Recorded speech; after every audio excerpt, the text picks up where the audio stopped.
നാദിർഷ സംവിധാനം ചെയ്ത് 2015 പുറത്തിറങ്ങിയ ചിത്രമാണ് അമർ അക്ബർ അന്തോണി.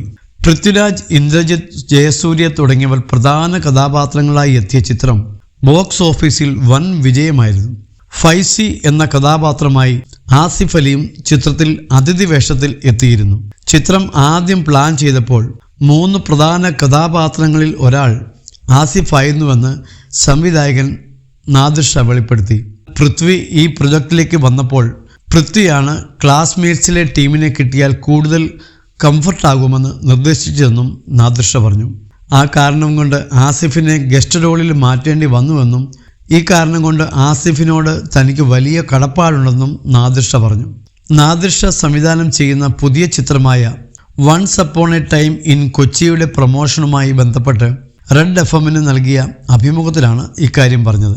അമർ അക്ബർ അന്തോണിയുടെ 2ാം ഭാഗം ഉണ്ടാകുമെന്നും നാദിർഷ കൂട്ടിച്ചേർത്തു. അമർ അക്ബർ അന്തോണിയുടെ 2ാം ഭാഗം ആലോചനയിലുണ്ട്.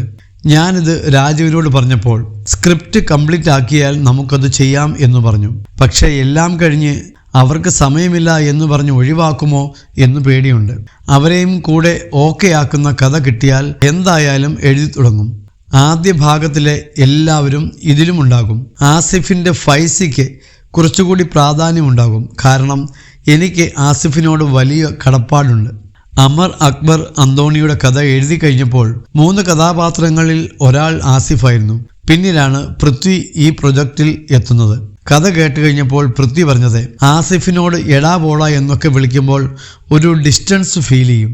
ക്ലാസ്മേറ്റ്സിലെ ടീമിനെ കിട്ടിയാൽ കുറച്ചുകൂടി കംഫർട്ടാകും എന്നാണ് പറഞ്ഞത്.